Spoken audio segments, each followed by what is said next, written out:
So there's a commercial going right now on Twitch. Do we wait till it's done? Okay. No.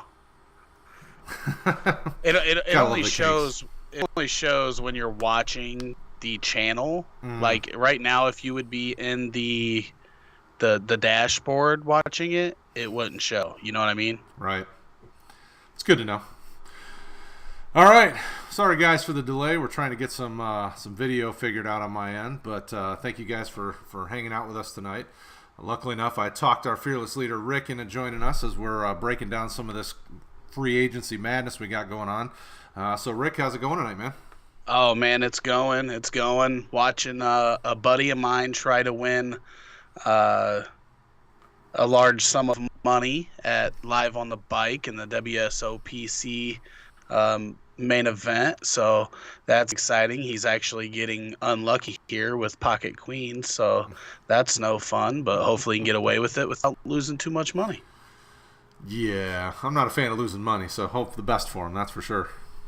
Gotta risk some money to make some money, but yeah, he's a really good player. He's been a professional, moved out to Vegas in 2008, so he's got a lot of experience, and he's made a lot of money, so can't blame him for doing what he's doing. Must be pretty good then. That's all right. And he can become a Raiders fan next year if he wants. Oh, right. Except for now, he lives in San Diego now. He lived in Vegas for a long time, but I think they've been in San Diego for about 4 years now. So, well, he'll get to enjoy the AAF then. I know they were still fans of the Knights when the Knights started up last year in Vegas, because they're actually friends with Daniel Negreanu, who's a huge poker player, if you're not familiar.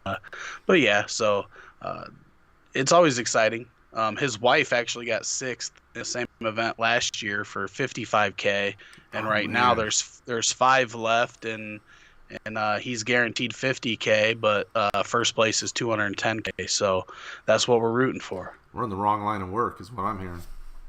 I've had some good times in poker, but it can also be frustrating and very stressful. So it can definitely go both ways. That's why I don't gamble. I hate losing, which is probably why I'm very good at fantasy football, because I don't lose nearly as much. All right, so man, where do we start? It's been a wild couple of days. I mean, we've had a ton of movement. Have you ever seen a more exciting 2 non-football playing days in the NFL? I don't think I've ever seen this much movement and trades and signing that people didn't really expect, and big names moving around. This is more something we see in baseball or basketball, not in the NFL. So I think it's awesome. NFL's finally creating some off-season excitement other than your dynasty drafts in April or May. Well, it's definitely better than the Super Bowl. I mean, the Super Bowl was trash this year, so I'm glad we had something to look forward to. Oh yeah, definitely. But yeah, it's been exciting. I'm loving it. I love it. Yeah. So and it's, I mean, obviously everybody's going to say Cleveland's the big winner, but there have been some sneaky moves by the 49ers that I think will vault them up and make them a solid team. I mean, the trade for D Ford, we saw them kind of under the radar signing Tevin Coleman today. What are you making of some of these guys that are making bold moves? Do you think that's something that's going to pay off come September? Well, it's something, me and Rob Sullivan, or as our followers know him, Sully, we were talking, and the NFL isn't like it used to be. These rebuilds aren't taking years and years and years to do. We saw, the Rams go from one of the worst teams in the NFL to one of the best teams in the NFL the next year. We saw the Bears go from picking, 7th last year to, a lot of people thought they were good enough to make the Super Bowl.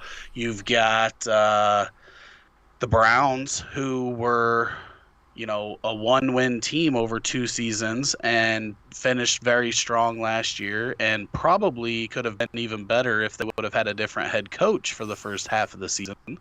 So it's not like the old days where the rebuilds in the NFL took forever, because now teams they can call up somebody and be like, hey, you want to move player A for player B, and it helps both of our teams, or draft picks being moved. The NFL used to literally just be, we'll sign some guys, and when we need to release some guys for cap flexibility, we'll just release them. And they didn't try getting anything for these players. And now teams are willing to on some salary if it gets them some more draft capital, and there's more maneuvering and everything that goes around. It helps these teams that have maybe a good foundation but not a very good team. It helps them go from the bottom towards the top a lot quicker doing that, because you're not all these guys that were getting released before. You're not fighting every team in the NFL to try to sign them and add them to your team. Now you can do it and add them through a trade, and make your team better that way. And I think it's great for the game. And I think a lot of people are talking about the 49ers, and they were really, really bad last year, but they get one running back off of injury. Mm-hmm. They already had some pretty decent production at the running back position, so they've got some trade weapons there if anybody needs them, even if not in the off season, but during the season. And then you've got teams like the Giants. So everybody's like, oh, what are they doing? Well, they just gained another first-round pick. It's not like they were winning with Odell anyway. So, while people think that they're going to be in the gutter for such a long time, it's not like they're in like the most vaunted division. I mean, I don't look at any of those teams and feel like, oh my God, there's no way we're going to be able to catch these guys in the next 3 years. Mm-hmm. So I just think these teams can do some creative stuff now and vault themselves towards the top a lot quicker than they were able to in the past. Yeah, I mean, you're getting nowadays it can turn around quickly. Unfortunately, as a Lions fan, I'm a bit jaded. I posted something on Twitter. Today, we're seeing Cleveland go from 0-16 2 years ago to now everybody thinks they're at least a playoff contender, if not somebody who has a chance to really compete in the AFC. Where a team like the Lions, it's 2008 when we went 0-16, and we're 11 years later, and we've got 2 playoff games to show for it. Neither of which, really did anything. We really didn't deserve to be in the playoffs. So it really comes down to management. I mean, it comes down to building up your winning organization. And I don't think New York is doing it the right way. When you listen to Gettleman, he talks about focusing on just the trenches, and I don't think he got bad value for Odell. I mean, a first and a third, we just saw AB go for a third and a fifth. He got a first, a third, and a safety that, as a Michigan fan, I loved him, but, so far he's not looked terrible. But, I think New York needs to focus on as much draft capital. They really need to try to move Eli if somebody would even be willing to take that terrible contract. Get rid of Eli, go young across the board. Draft somebody like a Haskins or Murray or whatever your quarterback of taste is, and just see what happens. I mean, the problem you're going to have is you've got Saquon Barkley, a once-in-a-lifetime type talent at running back that by time they're finally ready to start competing, he's going to be getting ready for that second contract, and you're not going to want to pay that guy, Le'Veon Bell money when you're so young as a team in your rebuild as they're going to be. I mean, it seems in my mind really odd the direction that they've been trying to go. I liked getting Kevin Zeitler, it helps build the O-line, but they've just made some really odd moves. It's almost like they want to rebuild, but they kind of don't, and maybe it's the market telling them, you can't sell guys like Eli, but I don't know. I mean, it's been weird. Well, I definitely don't think anybody's buying Eli from you and getting you much. I mean, they would have been better suited just releasing them and moving on, but it's like they're so enamored with the 2 Super Bowls that Eli didn't win them. I mean, let's be real. That defense played out of the minds during those. Mm-hmm. if you don't think that their defense won them the Super Bowl, look at the point totals that New England is putting up, and then look at the point totals in the Super Bowl. Right. That defense won them. And crazy, three catching the Ball off one his head. crazy ball, and Yeah. but the quarterback's always going to get a good portion of the credit for those. Yeah. But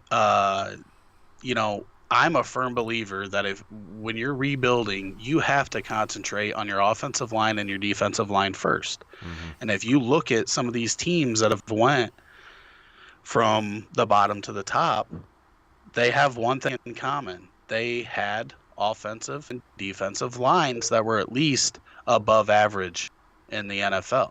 And if you can't protect your young quarterback, they're not going to be able to do a good job. Right. If you can't put pressure on the other team, it doesn't matter who you have in the secondary. If you can't put pressure on the team, they're gonna just pick you up.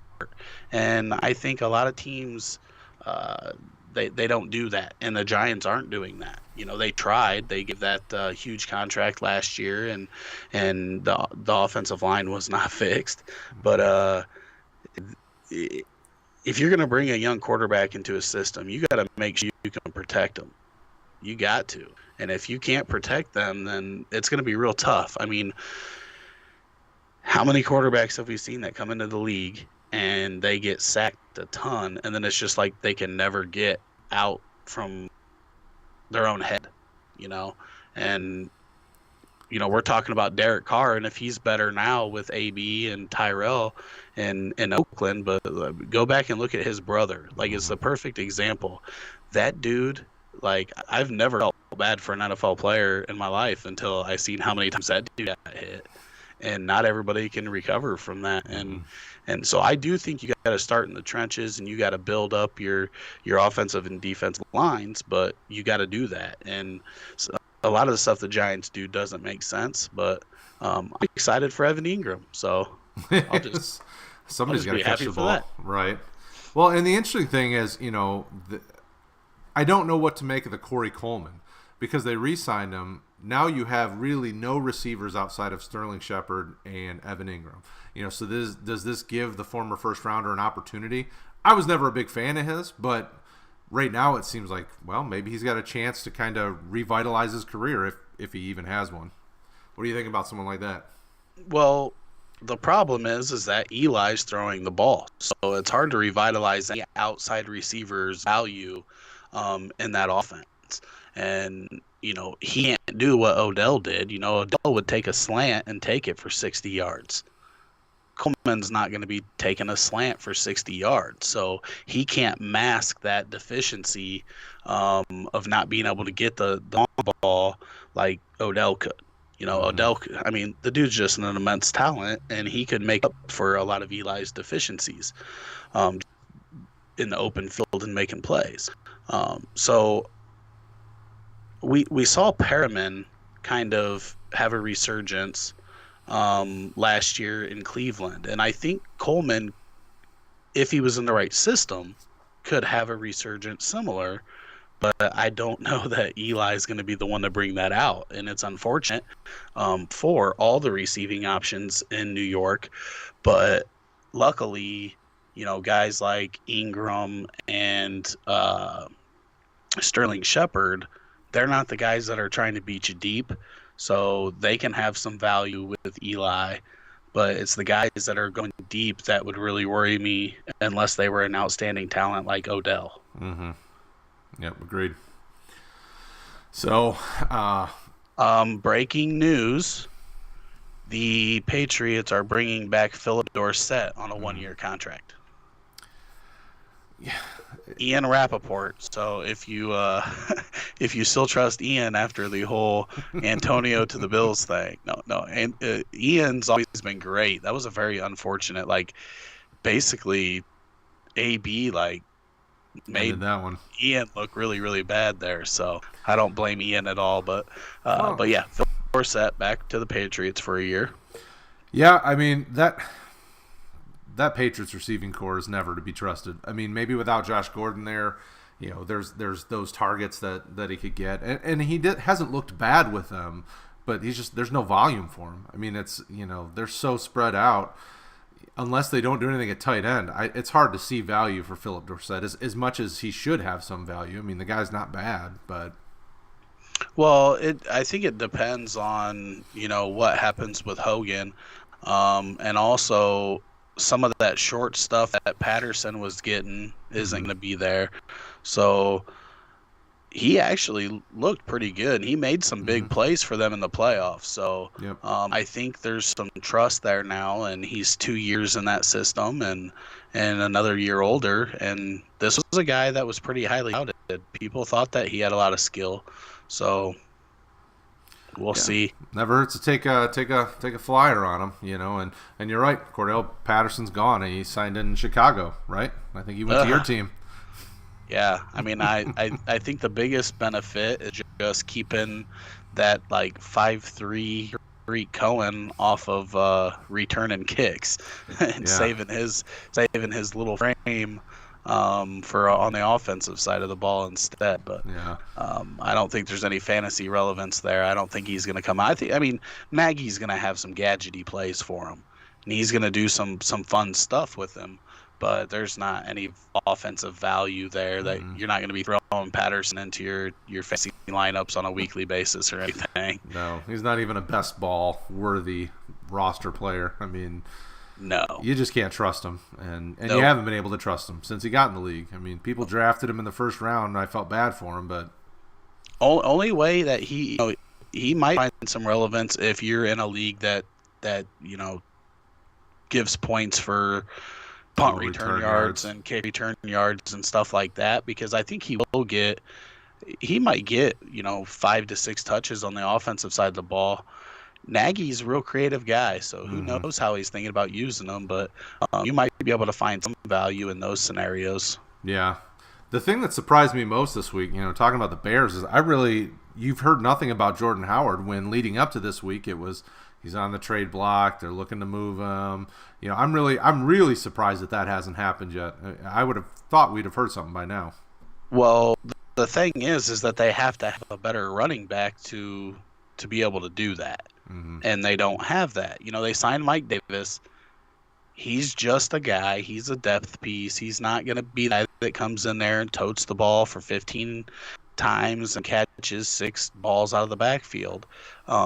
He does decent running the ball. He does decent catching the ball, but he's not as good as a runner as Howard is, and he's not as good as a pass catcher as Tariq Cohen is. So I think the reason why they signed him was, if we do, they freed up some space by restructuring Khalil Mack's contract. So if they were able to get Le'Veon Bell, like it was rumored that they were trying to do, then okay, now we have Le'Veon Bell, we have Tariq Cohen and Mike Davis. We can move Howard in that scenario and use him to either get some picks to replace some that they've traded, or bring a guy that fits another need that they've got. If they don't get Le'Veon Bell and they miss on Ingram and they miss on Tevin Coleman, like happened, then they've still got the running back depth there and the protection. And again, Nagy can use Mike Davis in some scenarios. And it's nice because you don't know what Mike Davis is going to do when he's on the field, because unlike Howard and unlike Cohen, he can do a little bit of both. But, I mean, he's not the guy that's going to get you to move Howard. I mean, Howard's a really good runner. The only reason why he doesn't fit that system is because Nagy wants one back that's really good at running the ball and really good at catching the ball, so that you don't know what the plan is when you're on defense. Mike Davis just doesn't do that. He's a good secondary piece, but he's not the guy that's going to lead that backfield, that's for sure. No, he's never been anything more than a rotational guy. So he doesn't strike fear in the hearts of any defender. No, basically the same role as he had in Seattle. Absolutely. That's the thing that strikes me odd is with the amount of trade partners there could have been for him. Howard staying there surprises me. But then you go to a place like Oakland, they're just doing all sorts of crazy moves. I mean, them and Cleveland, it feels like they're trying to top each other, what they're going to go trade for. There have been a lot of moves in this early free agent period that I'm amazed by. I mean, Oakland is a team that could easily be one of those, like you mentioned earlier, that's quick to turn it around. I don't know that I trust John Gruden, and I definitely don't trust Mike Mayock to as a first-time GM, but they're certainly going in the right direction. I mean, getting a guy like AB, re-signing him for a few years, I don't know that you can try. We've seen the chatter. We know Rick doesn't love Derek Carr, but, they're putting pieces around him that give him the chance to be successful. But at the same time, they're blowing up their offensive line, getting rid of Kalichi Osemele. I'm sure I said that wrong. If you're listening, sorry there. But it's weird. At the same time, they're making great moves and getting some good pieces on the outside. Tyrell Williams, AB. But then at the same time, blowing up the offensive line. So it counterpoints what you were talking about earlier, where building through the trenches, it feels like they're doing the complete opposite. Yeah, okay, first off, let's get this Derek Carr stuff straightened out. Okay, this is a guy that, 2 seasons ago, well, I guess 3 seasons ago, depending on how you look at it, he was an MVP candidate. He was looking real good. Suffers an injury.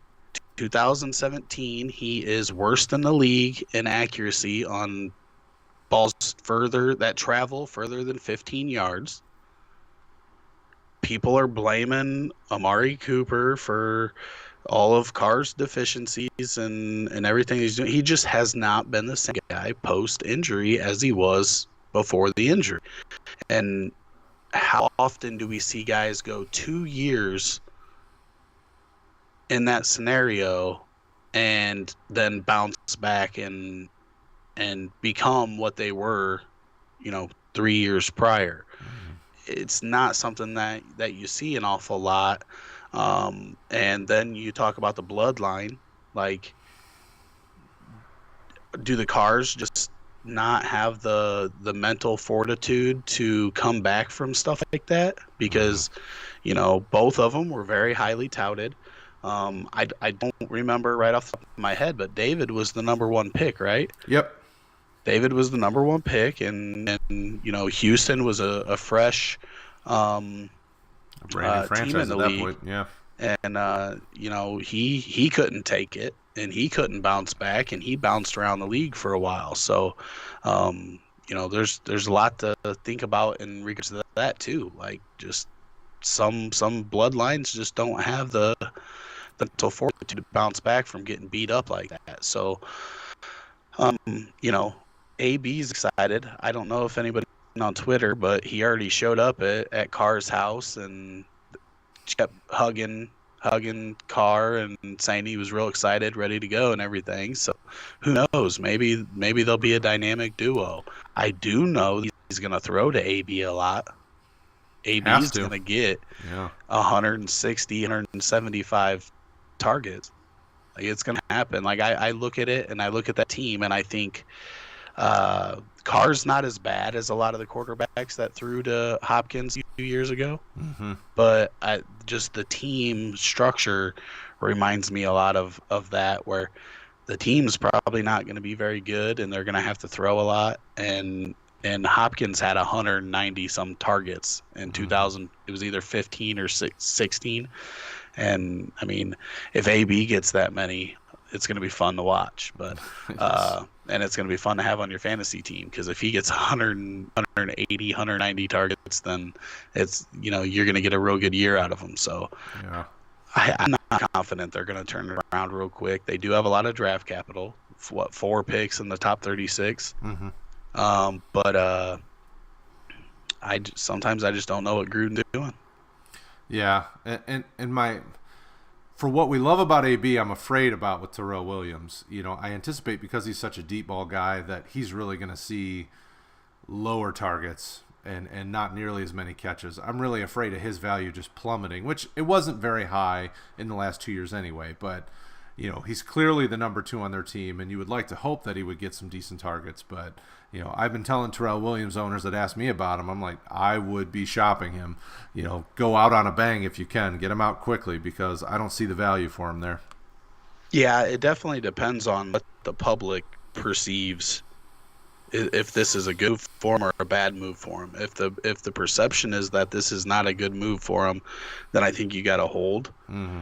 Because if Carr does happen to bounce back, then he could be that Michael Crabtree in that offense. Right. To Brown being an even better Amari Cooper from 2016. Mm-hmm. So they could definitely find value and a lot of red zone targets left with Cook. Mm-hmm. And I don't know how many red zone targets they're going to have to spread around. But, Tyrell right now I have to think is up there with AB for red zone looks. Mm-hmm. As basically the only two guys that you're gonna rely on. Like, they don't even have a running back that unless Lynch comes back and doesn't look like he's 40. I mean, other than that, though, I think those two guys are going to get a bulk of everything, and they're going to try to throw him the ball. Now, whether Carr's accuracy is better on deeper balls, that's yet to be determined. Yeah. Well, and I'd be interested to see, especially at the running back position, they seem to be pretty high on Chris Warren last year before he got hurt. Do they go kind of with the unproven commodity, or at least perceived unproven commodity, and I've seen people posting about it in I think in our Discord chat as well, asking about him. He's a guy that could, he's kind of slow and kind of just a between the tackles guy, but could they go that route and then draft somebody later and hope that they could kind of makeshift it? I don't know that I trust it, but they could certainly go that route. Stime27 says Carr is a trash man. He's been listening to you too much is what I'm hearing. You know what? It's one of those things. I believe what I believe, and I'm going to share it, and nobody has to agree, and I'm definitely not always right. But I'm going to be passionate about it, and but I will say this. Everybody, and this has been kind of driving me nuts, because everybody's saying that Winston is the buy low candidate at quarterback, but the dude is still like top 40 in Superflex ADP. Mm-hmm. Where you've got David Carr at 80, or Derek Carr, David Carr, Derek, whatever. Same guy right now.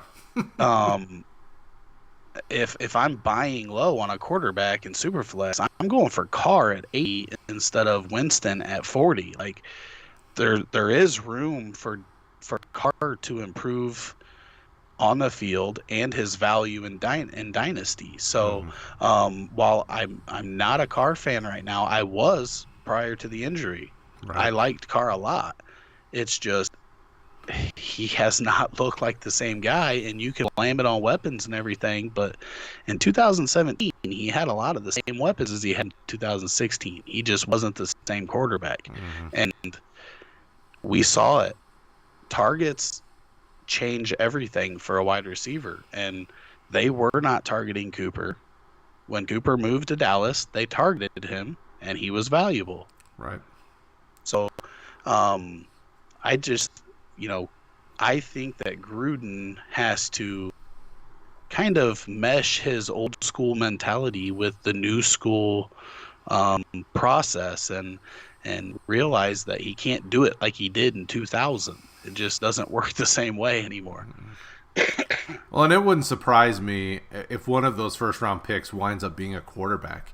That would be very telling as to what Gruden really feels about Carr, is if they use one of those higher picks, maybe not the first one, but maybe the second or the third one on one of the quarterbacks. That would not surprise me in the least. Oh, excuse me, it wouldn't surprise me at all. It also wouldn't surprise me if they made some sort of trade for Josh Rosen, if Arizona decided to go for Kyler Murray at number 1.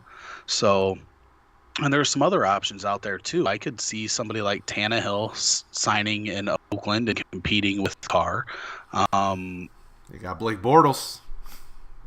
Oh, did they? I missed that. Well, no. That you could go at him. He got released, so yeah. Okay, so here's a question. If you seriously look at stats and everything, who's had really more solid years, Carr or Bortles? because Bortles 2017 and 2015, they weren't great. He didn't have great completion percentages or anything, but the end of the year numbers were good. They were decent. Mm-hmm. In 2017, he actually played really well in the playoffs too. Right. So, thinking that Carr is a shoo-in to be their starter for even a full 2019 season. If he doesn't improve and get back closer to that 2016, I don't think it's a given. Yeah, I'll take Stymie's take on this one. Lamar Jackson will throw more touchdowns than Carr next season. Spicy take. He might run for more than... Maybe we should amend that to combined touchdowns. He might run for more than Carr throws. I don't think either happens. I think Carr does throw more touchdowns. Jackson's got quite a bit of improvement to do in the passing game. And you got to remember he was a rookie last year, so there's a lot to learn your rookie year. So he could definitely make a big improvement going into the next year. But I would say Carr throws more touchdowns than Lamar Jackson. Yeah, and it'll be interesting to see because you saw it with San Diego in the playoffs. They learned how to stop and keep Lamar Jackson in the pocket. But at that point, then he started to really drop the ball deep and get those passes to Crabtree and this Snead. So Jackson could improve, but there's also that sophomore slump. I mean, does he hit that point? Does he hit a wall because defenses put a few extra safeties on the field and you can slow him down? Does he learn to throw and get better completions and it not just be short or super deep? I mean, he's got a lot of growing to do, but I think you're right. I think that Carr has a better chance this year of throwing more touchdowns, but that's if he stays. That take is a little frustrating for me because we saw Patrick Mahomes just start out like otherworldly. Mm-hmm. But even in the second half of the season, when teams were playing him a second time, he wasn't nearly as deadly. Mm-hmm. And that's just part of being a young player. Teams are going to they're going to adjust to you, and as these guys get more experience and get smarter, they'll start making adjustments to go with the defense adjustments. And I mean, that's why Tom Brady and Bill Belichick have been winning for so long. They're so good at making adjustments. How many times do we see them in the first half of a game or the first half of a season struggle, and then they figure it out? And not that Lamar Jackson or any of these other young quarterbacks are going to be Tom Brady and whatnot, but you're gonna learn a lot slower early in your career, and stuff's gonna come faster as you get more experience. And yeah, he didn't play great in that first half of that Chargers game, but he didn't play bad in the second half. He looked much better. And so he made some adjustments, and that's what I'm looking for out of young guys at any position. Is that when adversity does strike, what do they do? Well, and I think this second year of all the second year quarterbacks, Mayfield's going to have the toughest test because, man, there are so many personalities in Cleveland now that he's going to have to deal with. How many balls are there really to go around? I mean, you've got Odell, you've got Jarvis, you've got Njoku, you've got Hunt, you've got Chubb. I mean, it's going to be interesting. I think Lamar has a better chance of commanding his team going into year two because Mayfield's going to have just a crazy amount of pressure with what Cleveland's done, even just this week. What do you make of what's going to be happening this year for Cleveland? And can Mayfield really take that next step with so many different pieces that he's got at his disposal? I'm worried that it could be a cannibalistic offense where everybody's like, Mayfield was already spreading the ball around. Mm-hmm. He wasn't honing in on one guy, which was the most impressive thing to me out of his rookie year, because rookie quarterbacks tend to find a guy. They find a guy and then they just lean on that guy. And you would have thought that it would have been Jarvis Landry, but he didn't do that. He was spreading the ball around. Perriman became a thing, which was surprising. And Higgins had his days, and Njoku had his days, and Jarvis had his, and none of them were like huge days, but they were good enough to raise some eyebrows. And the thing that I think benefits this whole scenario is how close Odell and Jarvis are. With them playing together in college, they're good buddies. I don't think that you're going to see the, oh, you're not throwing me enough. You're throwing this guy too much. They're going to be kind of trying to help each other out, and they're gonna be happy to open up space for the other one. And Odell's going to get his. I don't think there's a player in the NFL that doesn't think that Odell's one of the top 3 talents at wide receiver, and Jarvis knows that he's not Odell. I mean, it's just the dude's just an unbelievable talent. But I think with them being buddies, that actually helps. Now, if it would have been Antonio Brown that went there, it could have been a huge mess. Could have been a huge mess. But the fact that they're really good buddies, I think it helps. Njoku knows he's still, 21? Which, he's going to be 22. Like, that's unbelievable that he's going into his 3rd year at tight end, and has this much experience at 22 years old. Like, that's nuts. But he knows these are the guys. And a lot of the other guys are young enough to know, I'll get mine later in my career, but right now it's going to be the Jarvis and Odell show. But at the same time, Baker's not going to force it to somebody just to force it to him. I think he's smart enough to know that, make your reads and hit the guy that's open. Yeah. It's gonna be interesting to see how he takes command of that, and can he continue to do that. That's a lot of mouths to feed. The more interesting thing for me is the running back situation. Like you said, Odell will probably have to get his just because of the talent. Well, does the same effect go for Kareem Hunt? I mean, because up until last year, everybody thought he was an elite running back talent. Well, Chubb came in elite as well, or at least people assumed as much. I think... For one, I don't think there's any question that both running backs are really, really good. Kareem Hunt is going to, I think they'll probably split between the 20s. But there's no doubt, no question that Chubb is better in the red zone. I mean, he can run you over. He can do damage that Kareem Hunt's just not built for. But, Kareem Hunt's probably a better pass catcher. He's more elusive. But I think they're gonna cannibalize each other between the 20s. But Chubb's going to get the majority of the red zone. Like, this dude could be a TD monster. He could be a TD monster in this offense. And we still don't know when is Hunt gonna be back. And all this, we're talking about all these guys, and we haven't even mentioned Duke Johnson. Like, what are they gonna do with Duke? I would think he's got to get moved. And I don't care what anybody says. When it comes to passing running backs in the NFL, Duke Johnson's one of the top, 3 to 5. Absolutely. Like, the dude's skills are great in the passing game. So, what happens with him? Do you keep him until Hunt's back? Or do you move him now and try to get more value out of him?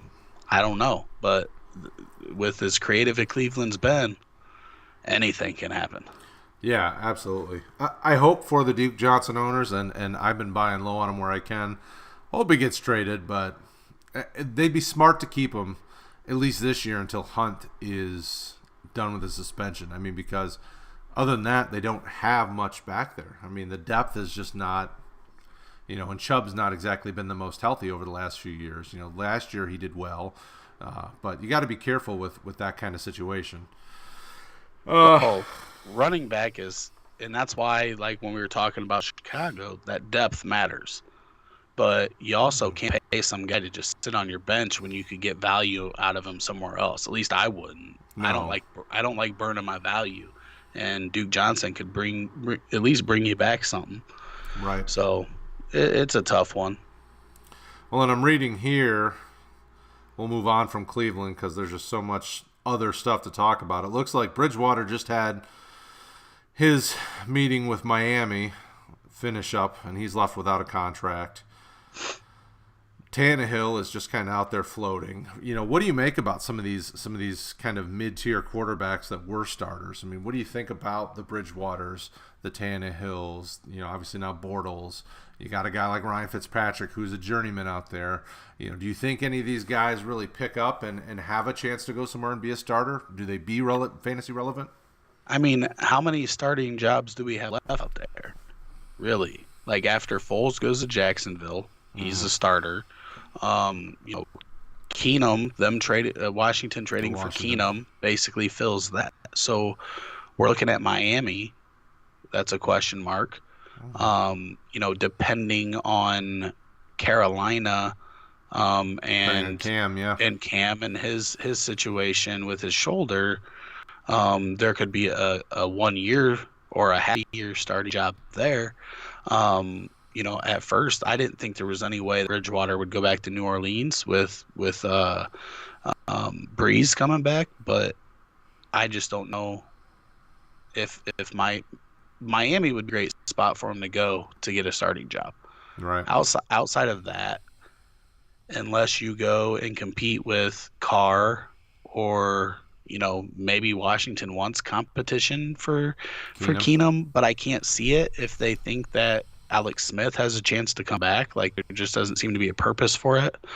But other than that, and if the Giants were actually considering moving on from Eli, that would be about the only other spot where I can see somebody giving you a legit shot to start at quarterback. So I think Bridgewater to Miami would be nice, but I think it sounds like he's going to end up staying in New Orleans, and hopefully this is Breeze's last year and he gets a chance to start in 2020. That would be a perfect spot for him. I mean, that's he comes in and immediately has top talent around him. I mean, that's something he didn't have nearly the same quality of players when he had the chance in Minnesota, and people were talking him up before he got hurt. So it'd be a great spot for him. I'd be interested to see what a team like New England would do, because they don't have that heir apparent to Brady on the roster. I saw somebody posting in a chat, and it bears having the conversation. What if New England goes and gets a guy like Bortles, who's, kind of been erratic in his passing, but was highly touted coming out of college? He drafted probably way too early in the first round. Can a team like New England make him a reclamation project for a cheaper salary? And have that conversation with him about being the starter in the future. I'm interested to see it. New England's always one of those teams where you want the backup because he's going to get a chance at some point somewhere. Yeah, I definitely think that the thing is that for that to work the way we want it to work, when Brady's done, Belichick has to still be there. I'm not confident if it moves to Josh McDaniel that's going to fix any reclamation projects. Sure. But that system, I feel like whatever quarterback is in that system is going to have some value. Mm-hmm. And people take this the wrong way a lot and think that Tom Brady's not any good, but Tom Brady is better because of the system that he's in. For sure. Belichick's a genius. Point blank. Just is. So, yeah, I definitely think that I was a guy that held on to Garoppolo while he was a backup. Yep. And when he got traded and got that contract, it was great. And then he got hurt right away. And it's like, oh, shit. Waited all this time for that. Way to screw us over. But if you remember, I'm pretty sure Aaron Rodgers, and playing a game when Favre was there, broke his leg like the first game that he played. And I'm hoping that, Garoppolo comes back and has a similar trajectory to his career. Yeah. That would be really nice because I have a lot of Garoppolo. But yeah, the problem is that they've tried getting that I mean, go back to Matt Castle. Like, people were talking about Matt Castle being the replacement for Tom Brady. And It's a long time ago. Tom Brady was like, nah. I'll keep playing. I'll keep playing. And then it was Garoppolo. And then Brady's like, no, I want to play till I'm fucking 80. And here we go. He's 42, 43 next year or whatever it is. And he says, I want to play till I'm 45. So whoever they bring in and groom could end up being somebody else's.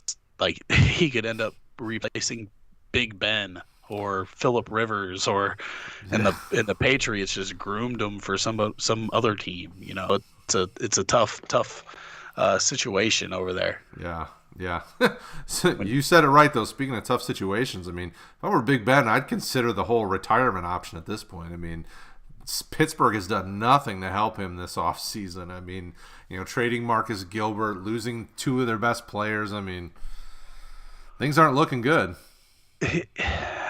I really am trying to figure out, okay, I understand Antonio Brown's a diva. Something's got to be going on in that organization. And, you know, just kind of like AB said, though, in his interview where he said, you know, how's this guy calling us all kids? Mm-hmm. You know, it's just finding it disrespectful, and you don't know what's going on behind the curtains. You know, people have talked for a long time about how Big Ben too. Let's just get that straight now. Mm-hmm. I mean, how many times have we thought this guy was going to retire over the last 10 years? A lot. And then you remember 2 years ago when he started off bad and he was interviewing, he was moping, and he's like, maybe I'm just not good.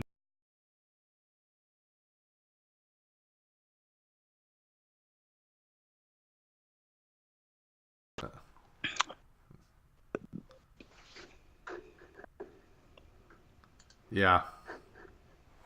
Oh. Did we freeze up?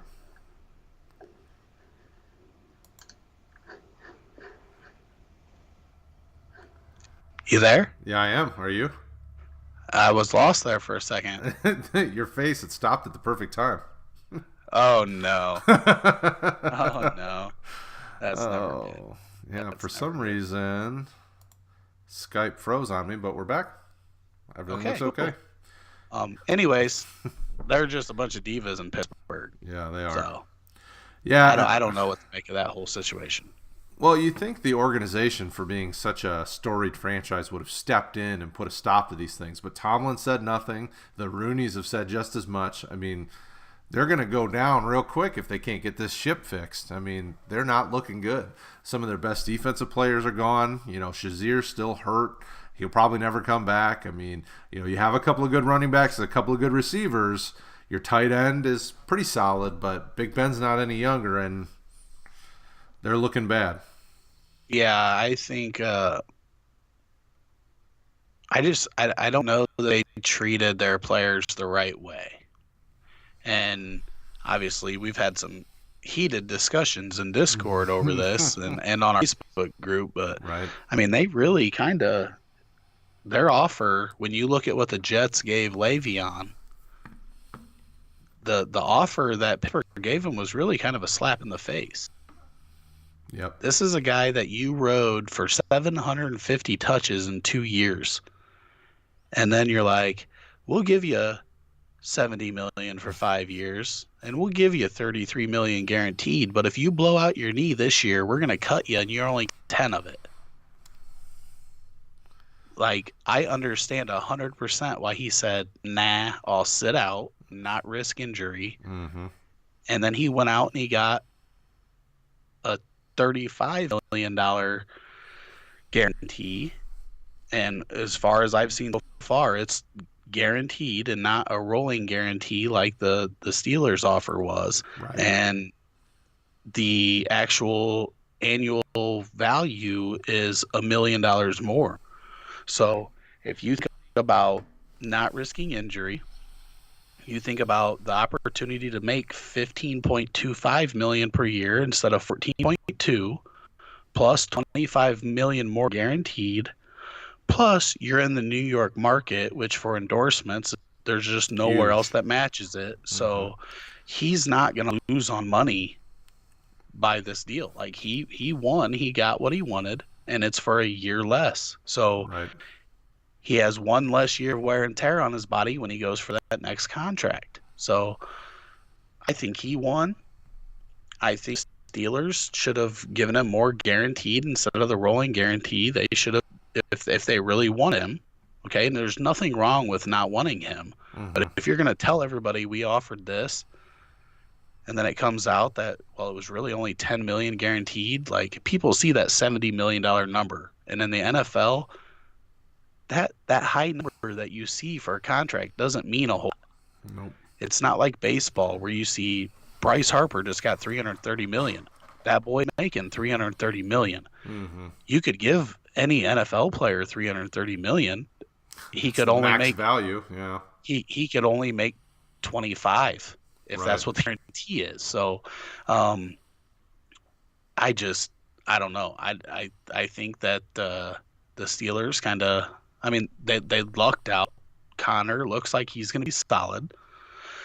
Samuel looks like he could be a solid number 2, and it's going to work out for them in the backfield. But how do your players feel? And I guess they're notorious for that rolling guarantee. And now they see, well, Le'Veon just went, and I'm sorry, but for a running back, like the NFL takes advantage of running backs. Like literally they risk their career unlike any other position every time they take the field. One side hit to the knee and their career is over. Right. So there's a lot of risk in that. You know, it's funny to me that people want to knock Le'Veon for sitting out a year, but when Zion Williamson blew out a shoe in a college basketball game, everybody talked about how there's no way he should be on the court anymore. Oh yeah. Like he agreed to play for Duke, and now you're saying he should just sit out because, I mean, it's the same scenario. It's just he doesn't have a contract that he could be playing for, but he's playing for a lot more money in the future. So why risk it? I see it kind of the same. Yep, I would agree. I mean, Bell made the smart decision, and the Jets as a whole, I mean, they're becoming the best team in New York, and they're making the right moves. You know, they've surrounded Darnold with talent. You know, I'm not the hugest Jamison Crowder fan, but he's a fairly sure-handed receiver when he's healthy. You give him Le'Veon Bell. They've been adding other pieces. Their defense is going to be stacked, adding C.J. Mosley. I mean, you know, the Jets are a team that are moving in the right direction, and I think Bell is going to be a huge part of that. The thing that scares me for a team like New York is, you know, if you liked Isaiah Crowell, Trenton Cannon, Elijah McGuire, you are now on the they're worth nothing. They have zero value over the next 2 years unless easily. Le'Veon Bell gets hurt. Yep. And that's because I think Le'Veon Bell's at least got 2 years there. And the only way he's gone is if he's like horrible or has a major injury. And then it'll probably be another running back other than those guys anyway. Excuse me. One thing I want to go back to the contract real quick. I would almost guarantee that Bell makes at least half of the $14.5 million he passed up for the tag last year just on endorsements with Saquon Barkley as the New York running back duo. I would almost bet just that duo right there makes him half of the money he lost out by not playing last year. Oh, I'm sure he will more than make up what he lost last year. You know, I mean, he's such a talented guy, and he's got so many opportunities, and he kept himself out in front. He was still doing things in the media. You know, that guy's going to make his money. I mean, there's no doubt there. He wouldn't. Plus, go ahead. I was just going to say, plus he got the jet ski in Miami all year. Right. While everybody else was freezing their ass off playing football. He was jet skiing and doing all kinds of fun stuff, and then still got a better deal. Oh, and I'm sure he was making his money. I mean, that dude, football players are not one to let money go by if they can get it, you know, because the life of a player is so short, you know. He didn't let money slip by. He still was getting money, I'm sure of that. Makes it sound like he's a drug dealer in Miami. Who knows? I didn't say anything. You heard it first on Roto Heat. There's your spicy take. So what do you? But So yeah, yeah, what do you make of the rest of that team? I mean, they're making some pretty solid moves this offseason. I think Crowder. See, it's tough. Okay, for one, if Nunwa gone or He's there still. They signed him. He got the 4-year contract extension. oh yeah. Like it doesn't make any sense. Like Mm-hmm. Anunwa is good in the slot. He is not good on the outside. So why are you signing a slot receiver? They just killed all the value for the contract that they gave to Anunwa, in my opinion, because he's not an outside receiver. Mm-hmm. And I know Anderson is a restricted free agent, so I gotta assume that they're gonna match basically any contract that he's gonna get offered from somebody. Right. I don't think anybody's going to offer so much that the Jets aren't going to be willing to match it. I could be wrong. I thought the same thing with Cam Meredith when the Bears had to match. I thought they were for sure going to match, and they didn't, which looks like a smart deal at this point. But I have to think that he's going to be back there, and I think now you've got that dynamic outside receiver that can do multiple things. But he's very dangerous on the deep ball. And him and Darnold were getting on the same page at the end of the year, which is what you want to see with a young quarterback. And now you've got a guy that can help take pressure off of that young quarterback. And you can hand him the ball 300 times a year. And that's something that most of the other young quarterbacks in the league don't have. They don't have a guy that you can just give 400 touches to between carries and receptions. And another thing, well, I'll let you get into that, but I have something else I want to say later because it drives me nuts. But yeah, I think the Jets are doing some good things, and I think that they're going to be one of the teams, especially on offense right now. I'm not as familiar with all the moves they made on defense, but I definitely think their offense is going in the right direction. Yeah, I mean, their defense, was already solid. I mean, they decided not to re-sign Morris Claiborne, which is whatever, not a big deal. But they had Jamal Adams, who's a top 5 safety, probably a top 3 safety. They added C.J. Mosley. I mean, that guy can cover sideline to sideline in the middle. They had Deron Lee already, who's a young guy coming out of Ohio State. They have a lot of pieces. Then their defensive line was solid in the first place. Leonard Williams, McClendon. They have a lot of pieces. So their defense. My bigger concern about the team as a whole is Adam Gase. He wound up looking lackluster in Miami. Didn't really produce much. Had enough time to make the team his own, and you just. Whether it was because of Tannehill's injury, they could never get off the ground or what, I don't know. But, having Sue, having a great defense, or at least supposedly, I mean, they just never put it together. So does he have the opportunity in New York to make it his own and be better? I don't know. He's the biggest concern for me there. I like the pieces. I love the rookies. I love what they're putting there. But is he going to be able to make this mixture work? I don't know. I wouldn't bet on him. It's tough because looking back on the last 3 years in Miami,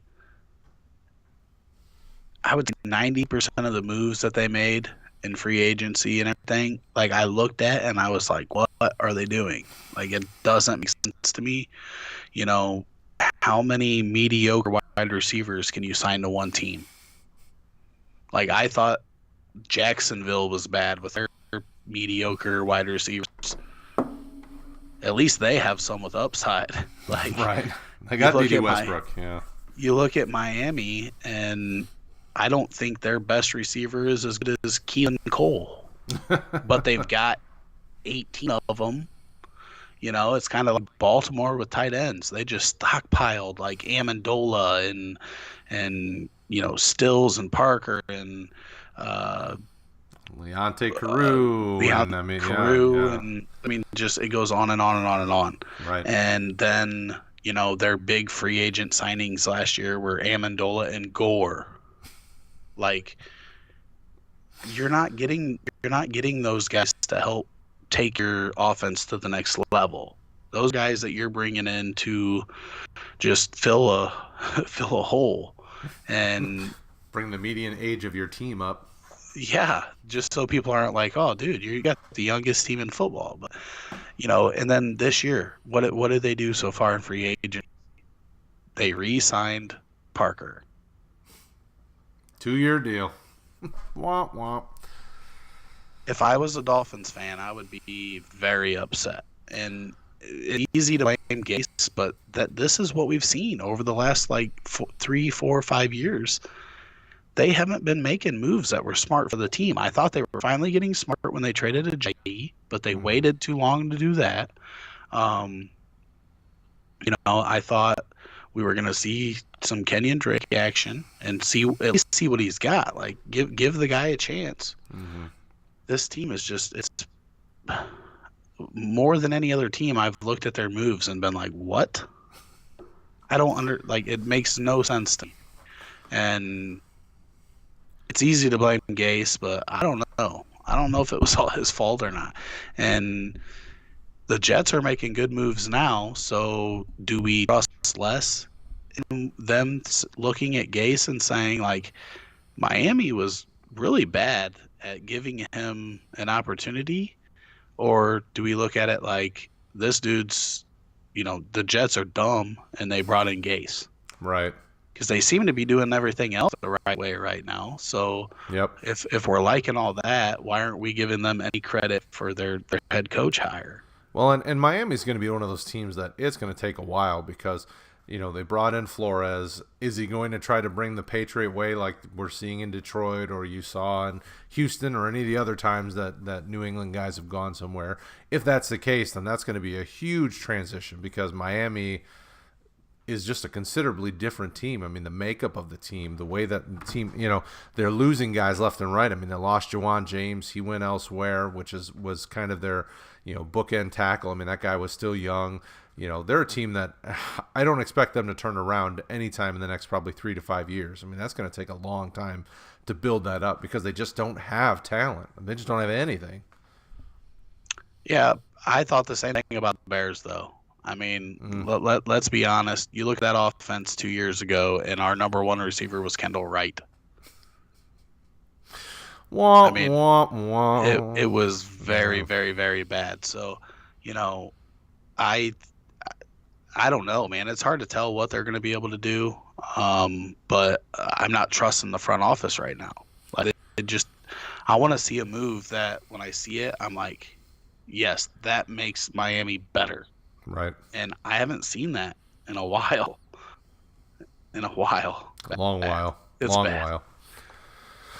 So, of the teams that we haven't talked about, so we really haven't talked about San Fran, we haven't talked about Arizona. I mean, there have been a lot of teams we haven't talked about.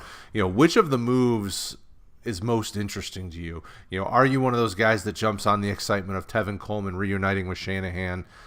I'm not, because that's now 3 mouths to feed back there, McKinnon, Breida, and Coleman. That just seems dangerous to me because they all kind of have a similar set of skills. I don't know that they have a real thumper.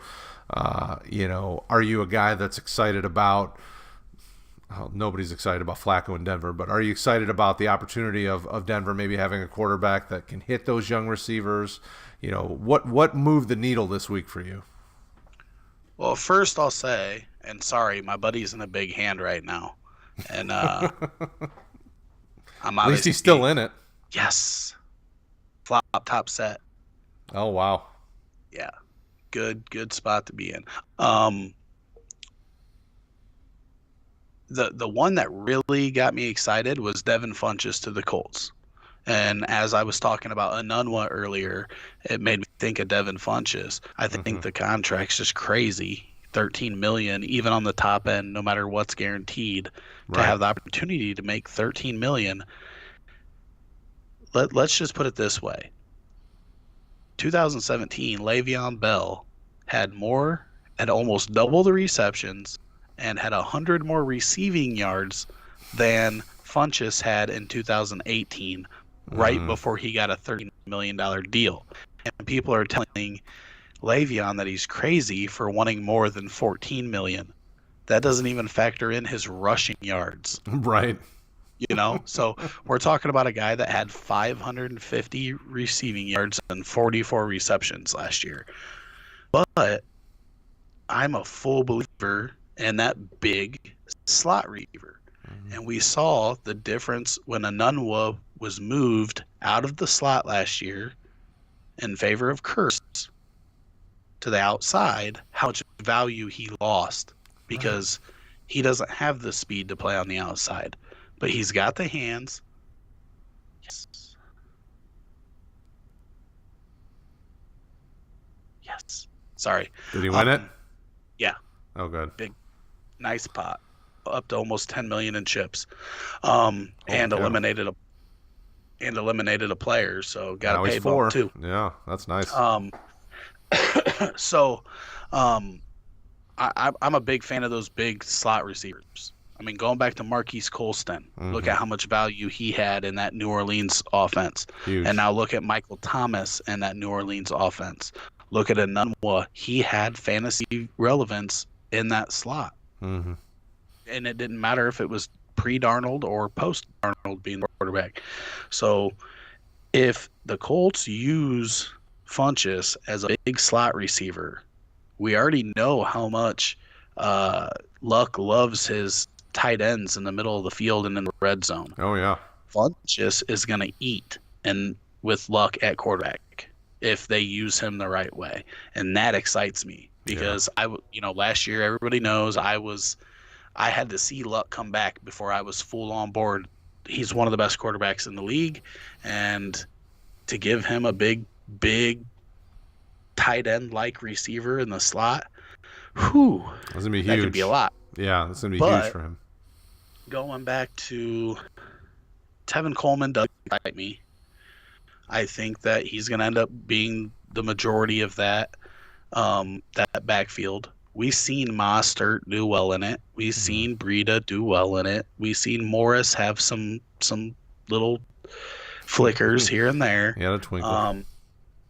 But I think McKinnon's still going to get a shot because they paid him $12.5 million last year. Didn't see the field in the regular season, and they only have to pay him $3.75 this year. Right. Because they paid him most of that guarantee up front. But if they release him, he's still a $6 million hit on their cap. So it doesn't really make sense to just release him. Now, they could look to trade him. Somebody would be interested in him, I'm sure. But it doesn't make sense to just burn $12.5 million and get literally zero out of somebody, in my opinion. I could be wrong. Lynch he's a ballsy dude. He'll make some moves, but I can't see that happening. I think they got to at least try to get some value out of him to recoup some of that money that they gave up. But I think it's a perfect spot for Coleman. I was kind of hoping he'd end up with my Bears. I thought he was the perfect fit for Nagy, but apparently nobody wants to be a running back for the Bears because I'm sure they inquired on Bell and Ingram and Coleman, and they all picked somewhere else. Yeah. I mean, I'm not like rushing out to go get Tevin Coleman in my dynasty leagues. I think some people are going to give him more value than I'm willing to at this time. I don't know if he's an every down guy, but I definitely think he can be back to his 2017, 2016 value with more touchdown upside because he doesn't have Devonta Freeman to take all the touchdown work from him. So absolutely. Definitely think he can have some value. You mentioned, who else did you mention? You mentioned somebody else. Oh, yeah, I just mentioned Denver. I definitely think Flacco's better suited for Sutton than Keenum was. Mm-hmm. I mean, we saw John Brown with value at the beginning of last season for the first time in 2 years with Flacco. So to think that he can give John Brown some value, but not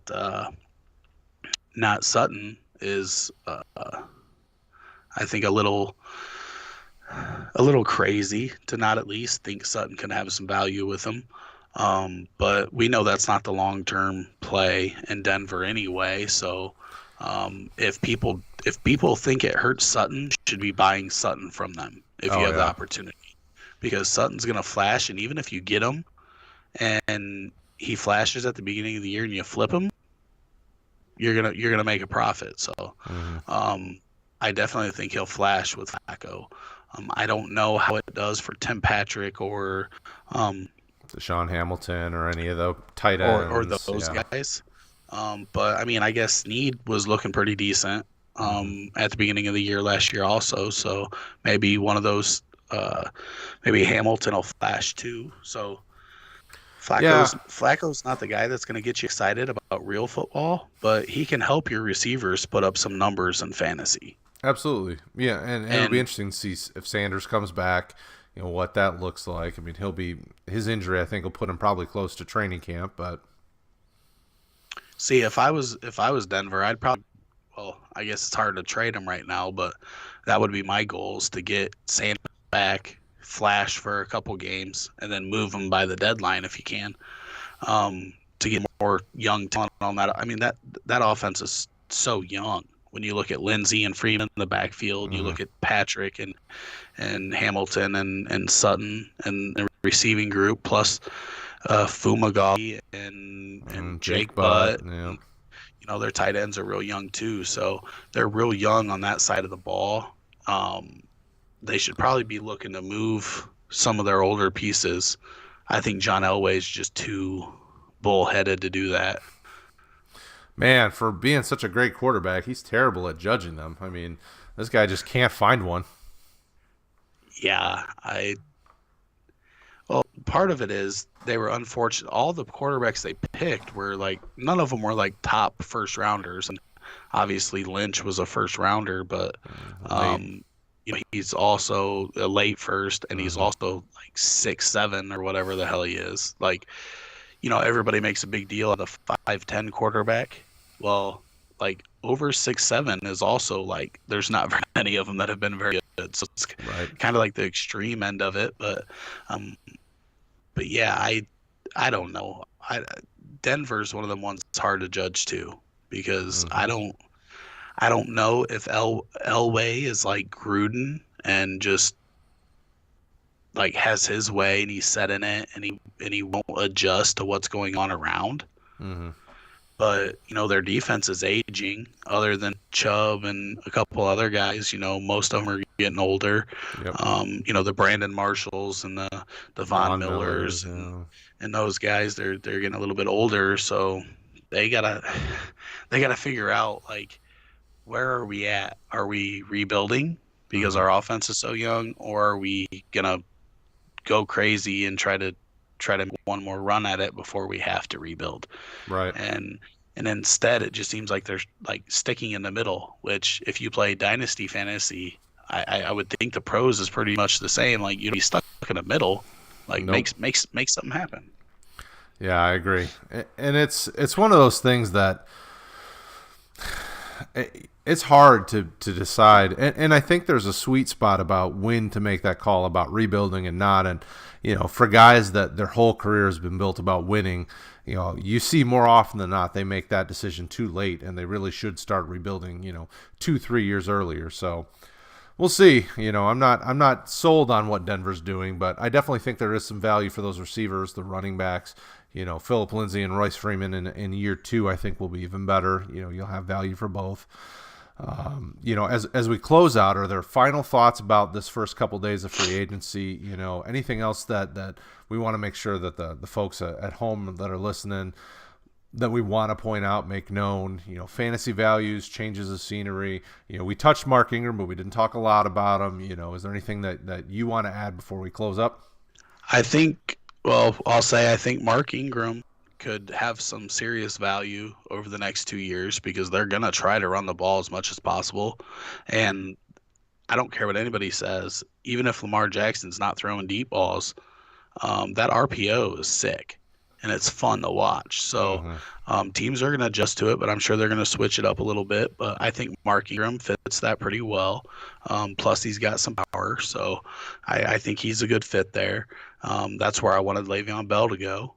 for fantasy purposes. I thought that would have just been gross watching him and Lamar in the RPO, and that would have been fun. Yeah. But going from somebody that left Baltimore to John Brown, we saw Allen make Robert Foster relevant. I think that John Brown could flash, and Buffalo and our boy Kevin Kloss got a little upset because I was making some jokes about how I've been calling Buffalo the place where wide receivers go to die for the last 6-7 years.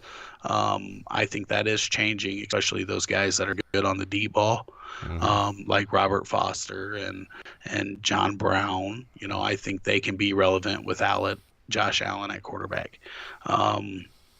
But Cole Beasley, I'm not that interested in. Yeah. Looking at, like you said, I do like Crowder though.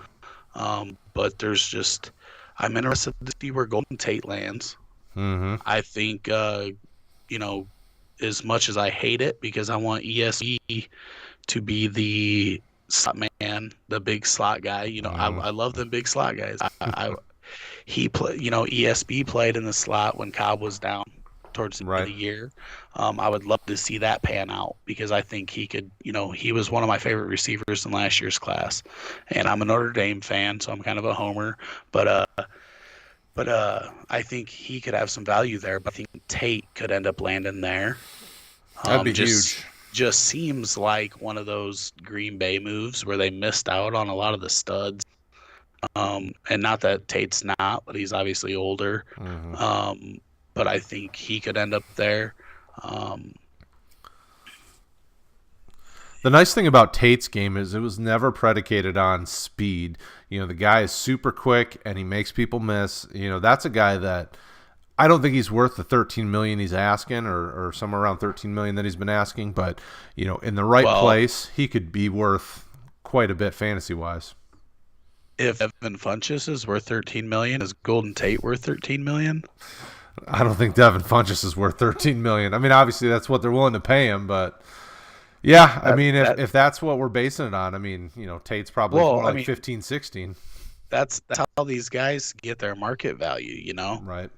Golden Tate's looking at his agent like, dude, Devin Funchess got $13 million. You better get me $13 million. That's what he's saying. And but the Colts also had $100 million in cap space. They could overspend on some guys, and that's probably what Tate's going to find out, is that the Colts overspent. They overpaid to get Funchess in there. I think he fits that team perfect, though. But yeah, I mean, it's hard to see Funchess getting $13 million and Golden Tate not being able to get $13 million. But I mean, you're not even hearing sniffs. Like, I've not heard him meet with the team. I've heard nothing. It's almost like he's going to be like a Tevin Coleman, where all of a sudden you just see a tweet out about how Tate's been signed. It's like, oh, well, that's good that he was meeting somebody. Yeah, well, I think the problem is that he made some plays in Philly, but like didn't blow anybody away with what happened in Philly. So it kind of hurt him that he got traded and didn't really get fit into that offense, because Aguilar's better suited out of the slot, and they didn't just give Tate the slot job, where he's better suited too. But like you said, that dude, he can make people miss. He was a running back earlier in his career and converted to receiver and is real good after the catch. So I think somebody's going to get a steal, because I think he's still got some play in him. And I think somebody's going to get a steal, and we're going to see some value. I'll probably look to buy some Golden Tate on my contending rosters, to be honest with you, no matter where he lands. Yeah, I've been able to acquire one share of him, but yeah, he's one of those guys that it'd be nice to see where he goes, and it'd be nice to see. You heard a little chatter about New England at one point. I mean, obviously, re-signing Philip Dorsett's probably keeping that out of the question, but there's a few teams where he goes where that excites me. So I'd buy him low if the potential's there. If somebody's willing to sell him. I mean, the tough thing is most Tate owners that I talk to right now want to hold because they don't know what to do with him. He's not worth what he was a year ago at this time, and you just why sell low and just see what happens. Well, and That's the thing is a lot of the good quarterbacks, the good situations, they already have slot guys, and that's the tough part. Like New England, they have Edelman, and San Diego has Keenan Allen. What about Kansas City? Like, what if Kansas City swooped in and had Watkins and Tyreek Hill on the Hill and then outside, Tate in the middle, eh? and Tate and Kelsey in the middle? Like, That would ruin value. But yeah, I mean, it would become a kind of a cannibalistic offense. But I mean, that offense puts up enough points that all of them could be fantasy relevant.